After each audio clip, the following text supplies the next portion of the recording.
వాళ్ళ దగ్గర సలహా తీసుకోవాలి.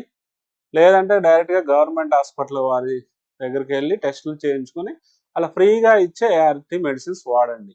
అంతేకాని పూర్తి క్యూర్కి అయితే లేదు, భవిష్యత్తులో రావచ్చు. అదేవిధంగా ఇతర దేశాల రెనోకపవేర్ అనే ఒక ఇంజెక్షన్ ఉంది. అది కూడా 25 lakhs అవుతుంది. అది కూడా హెచ్ఐవి రాకముందు ఆ ఇంజెక్షన్ వేసుకుంటే హెచ్ఐవి రాకుండా ఒక 20 నుంచి 25 సంవత్సరాలు అది మనల్ని కాపాడుతుందే తప్ప హెచ్ఐవి వచ్చిన వాళ్ళకి ఆ ఇంజెక్షన్ వేస్తే తగ్గుతుందని ఇంకా ట్రయల్స్లోనే ఉంది, తగ్గుతుందని ఎక్కడా లేదు. కాబట్టి మోసపోవద్దు. మరి ఈ వైరస్ హెచ్ఐవి వైరస్ అనేది హ్యూమన్ బాడీ తట్టుకోలేదు కాబట్టి మనం ఏం చేయాలి?